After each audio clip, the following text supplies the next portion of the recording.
আমার প্রথমে বিড়াল পালার অনেক আগ্রহ ছিল। তারপর যখন বুঝতে পারলাম যে বিড়াল পালাটা অনেক কষ্টের, অনেক মানে অনেক সময় এটার পিছনে ব্যয় করা লাগে, হ্যাঁ, তখন আমার আগ্রহটা মানে চলে গেছে।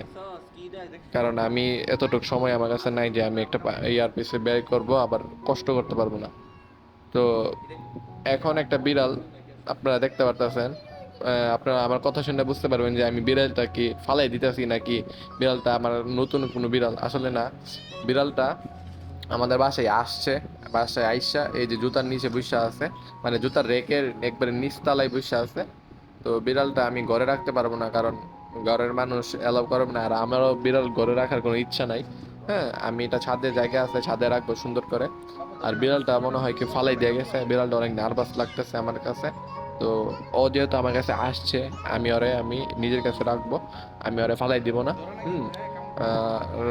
পৃথিবীতে শুধু মানুষের না, পশু পাখিরও আছে।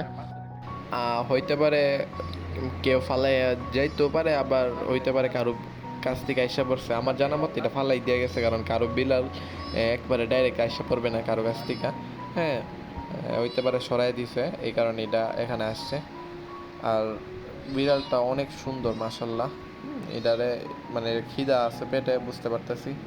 বিড়ালটা আমার বাতিজার দরজা খোলার সাথে সাথে দেখে বিড়াল, ও বিড়াল দেখে বলতেছে মিয়াও মিয়াও। হ্যাঁ। তো তারপর আমি আইসা দেখি বিড়াল, এর সাথে সাথে আমি মোবাইল ক্যামেরা অন করে ফেলছি। আর আমি আর বিড়ালটা ধরতে দিই না, কারণ হইতে পারে বিড়ালটা মানে শান্ত স্বভাবের বা এগ্রেসিভও হইতে পারে। ফ্রেন্ড হইলে তো কোনো সমস্যা নাই। এই যে এটা জুতার রেকের নিচে, আর পাশের দরজা দেখেন আপনারা। ঘরে যে একটু মানে তরকারি ছিল, এটার মধ্যে মাছ আছে। তো থাকার কারণে মানে ভালো হইছে, ও খাইতে পারতেছে, দেখলাম যে একটু একটু করে খাইতেছে।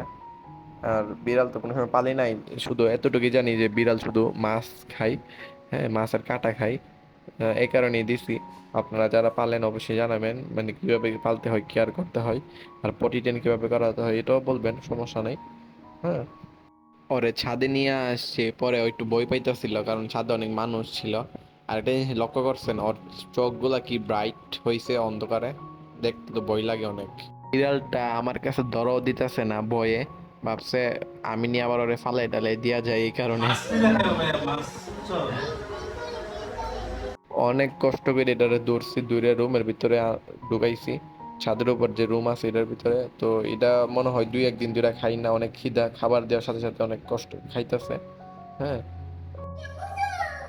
বাতিদা বলতেছে তুমি কেমন আছো, রাতে বেলা চলে গেছিল, এখন আবার আসছে, আরে খাবার দিচ্ছি। যাও না, যাও।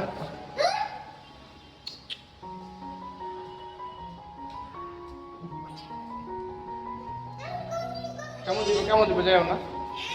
ও বলতেছে বিড়ালে তুমি কেমন আছো। বিড়াল খাবে, আসো, বই পাবে না, আসো। হ্যাঁ, বিড়াল আসো, আসো। রাতের বেলা জানে এটা কোথায় ছিল, ছাদেই ছিল, মানে চিপা চাপাই মনে হয় বসেছিল। আমি খুঁজে আসছি, পাই নাই। দুপুর বেলায় খাবার খাইতে বসছি, এটা সিঁড়ির কাছে এসে আওয়াজ করতেছে। তারপর ওরে মানে যে মাছের কাঁটা ছিল, মাছের কাঁটা দিলাম, অনেক সুন্দর করে খাইছে। আমি তো টেনশনে পড়ে গেছিলাম, বিড়ালটা আনলাম, বিড়ালটা কুই গেল গা, পাই না পাই না। তো ছেপা চাপাই ছিল, আর আমাদের পাঁচতলার মধ্যে তো কাজ চলতেছে, ওই রুমও থাকতে পারে, শিওর না।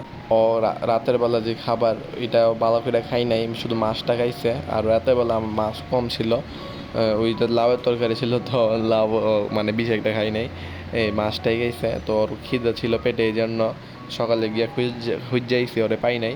দুপুরবেলা ও নিজে নিজে চলে আসছে সিঁড়ির সামনে। একটা জিনিস লক্ষ্য করে দেখলাম, ওরা যখন আমি আদর করি তখন ও একবারে চুপ হয়ে যায়, আর নয়তো মেয় মেয় শুরু করে দেয়। ছাদে রাখতেছি, রাতের বেলা মেবি টিনের ছিপাই ছিল, এখানে বৃষ্টি পড়ে না, উপরে আপনার কাবার আছে। পরে দেখে অনেক ভয় পাইছে, আমি একটু টেনশনে আছি, কারণ মুরগি আর বিড়াল তো একসাথে রাখা যায়, একসাথে রাখলে তো আবার জানিনি কি সমস্যা। আহ, আপনারা বলবেন কিভাবে কিভাবে দুইটার একসাথে রাখতে পারবো সবসময়, কারণ এইটার আমি ছেড়ে রাখতে পারবো না রাস্তায়। হ্যাঁ, দাদা, মুরগি বিড়াল একসাথে পালেন, যদি কোনো সমস্যা হয় তাহলে আমি একটা কিছু করতে হবে। হ্যাঁ, কারণ সমস্যা হইলে তো আমার মুরগির সাথে রাখতে পারবো না। আর সমস্যা না হয়, আশা করি সমস্যা হবে না। আর এখানে রাখছি, তো মুরগির কাছে নিয়ে যাই, দেখি মুরগি কি রিয়াক্ট করে ওরা দেখা।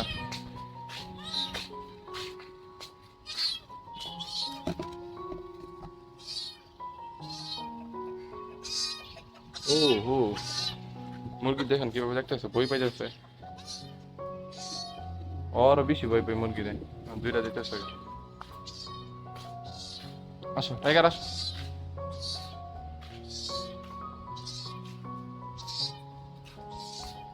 আমার পিছে পিছে হাঁটে। টাইগার আসো এদিকে, টাইগার এদিকে, টাইগার এদিকে, টাইগার এদিকে, টাইগার এদিকে, এদিকে আসো, এদিকে আসো। ওই সে একটা জিনিস তো ভাই, আমার পিছে পিছে হাঁটতেছে, ওরা নিয়ে মজা পাইতেছি। এত মুরগি পালি, মুরগি একদিন আমার পিছে পিছে হাঁটে নাই। টাইগার এদিকে, টাইগার এদিকে, টাইগার। ও জানে কি খুঁজতেছে, এদিকে টাইগার এদিকে। মুরগি এবার দূরটাছে দেখেন, মনে হয় কয়েকদিন থাকলে ওরা মানে মিলামিশে থাকতে পারবে।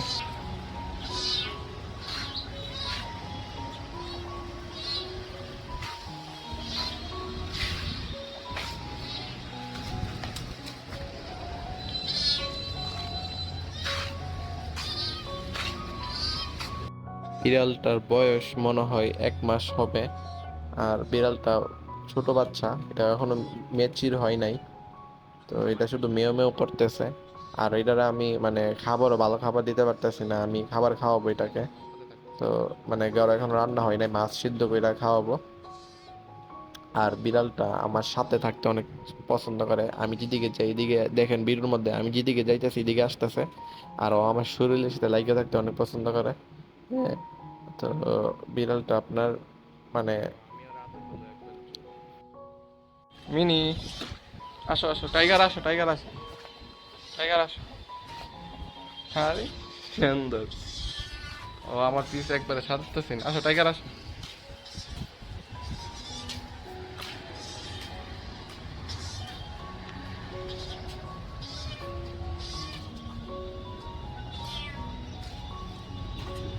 ওর নামটা আমি টাইগার রাখবো না, সিদ্ধান্ত নিয়ে নিছি, ওর নামটা রাখবো লায়ন। হ্যাঁ, আর রংটা মানে লায়নের মতনই কিছুটা। আজকের ভিডিও এখানে শেষ করে দিই। বিড়ালটা কেমন লাগছে সবাই জানাবেন। হ্যাঁ, এটা আল্লাহ আমার মিলিয়ে দিছে। আর মানে বলবেন যে কিভাবে একসাথে রাখবো মুরগি বিড়াল দিয়ে। আমার সাথে সাথে হাতে দেখতে ভালো লাগে। আচ্ছা, সবাই ভালো থাকবেন, আল্লাহ হাফেজ।